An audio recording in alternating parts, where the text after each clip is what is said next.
Now, let's talk about the downside of working for someone else as a corporate citizen. The cons of corporate life compared to starting your own business.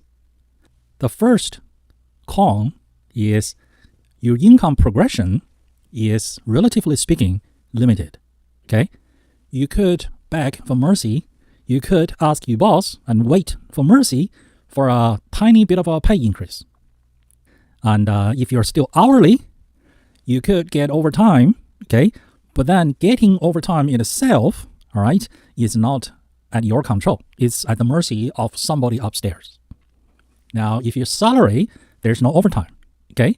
You have to wait for annual review and then beg for a pay increase.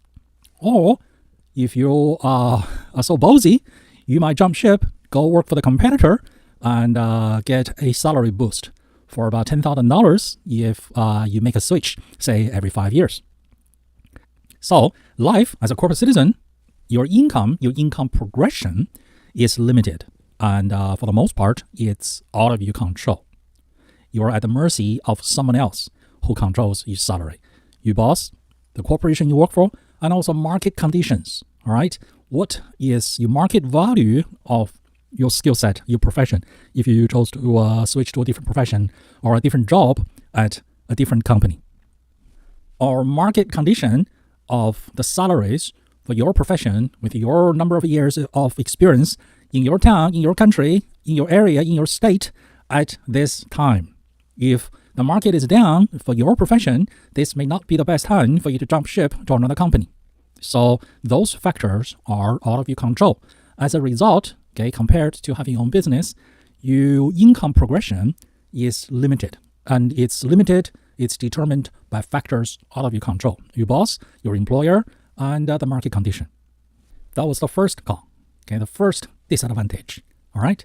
The second con, the second disadvantage is you have very little, if no control of your time and your location. All right. You picked a full-time job. You agreed to be there 9 to 5, Monday to Friday, or whatever 40 hours you agreed to.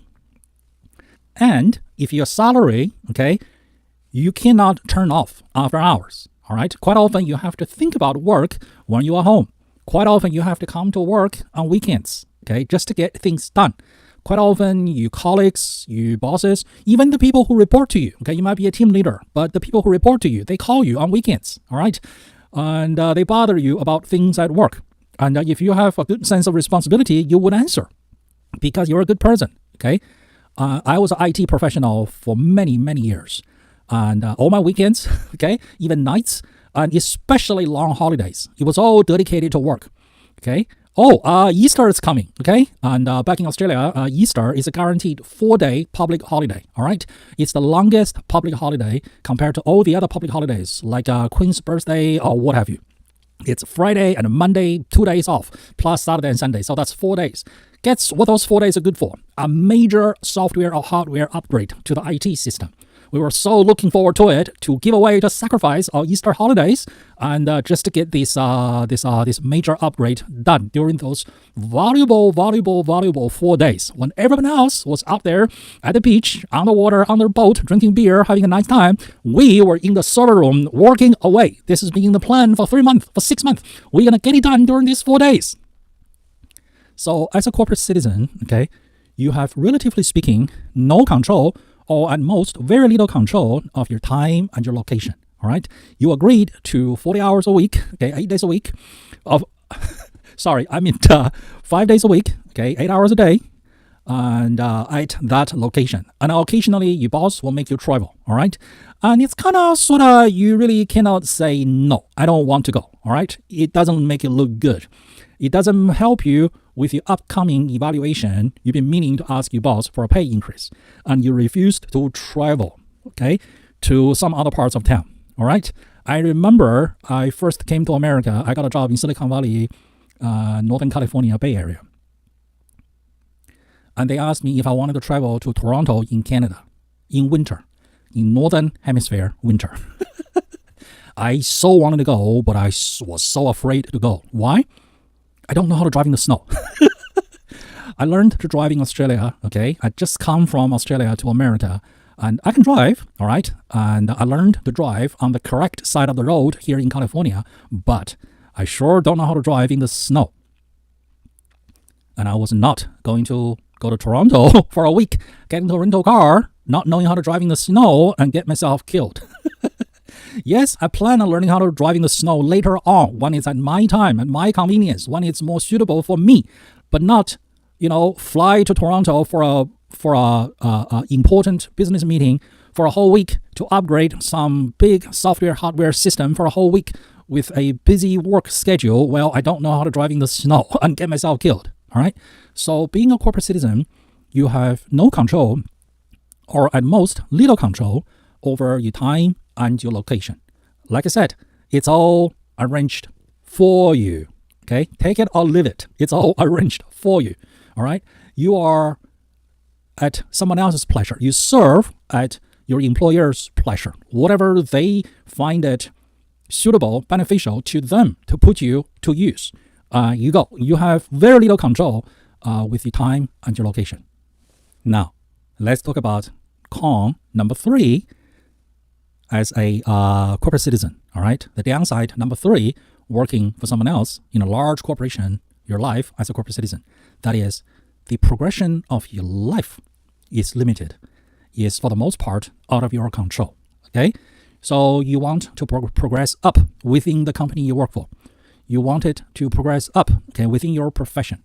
Okay, yes, you should try, you should learn more, do more, but the decision for your promotion is not made by you. All right, it's made by someone above you.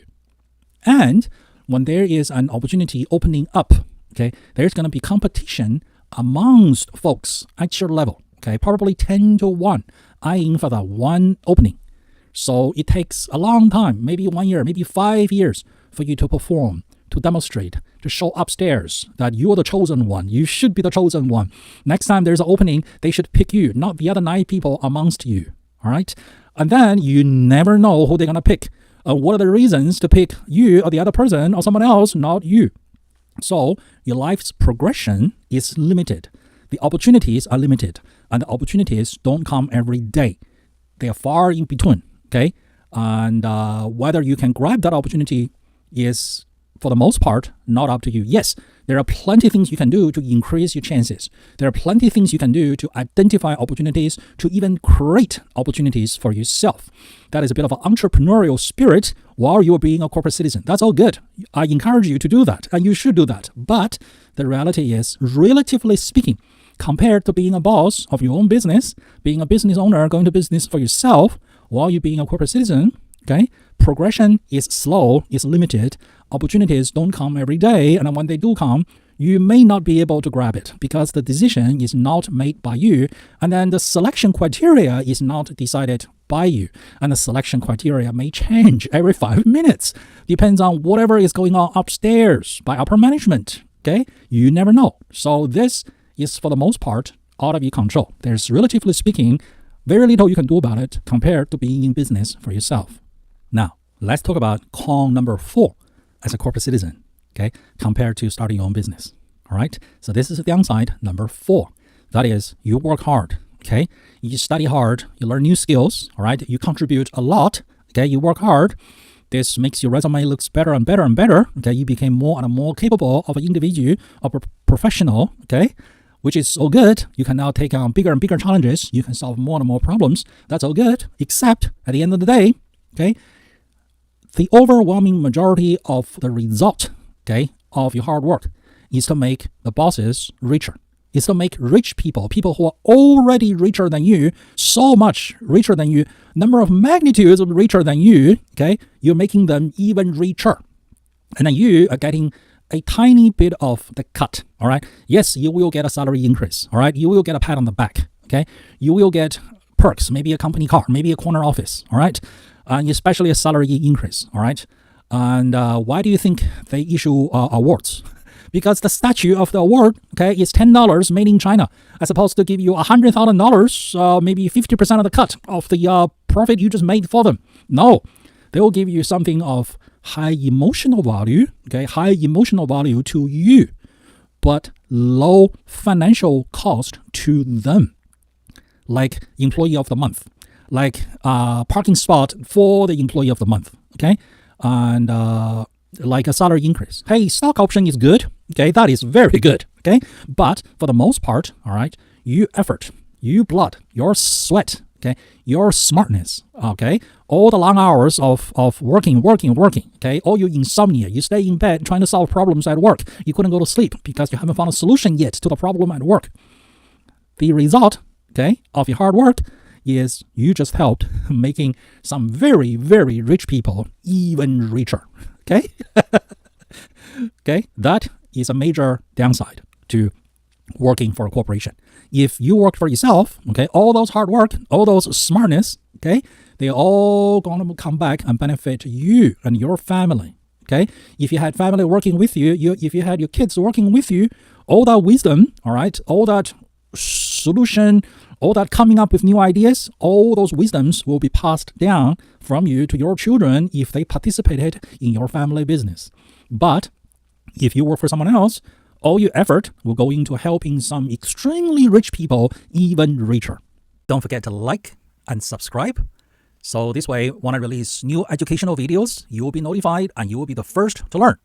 And also, make sure you send this video to as many people as possible so we can all learn and grow together and help each other to grow together. We're in this together. And if you need private coaching, business consulting, or training, feel free to contact me. And my contact details are linked below.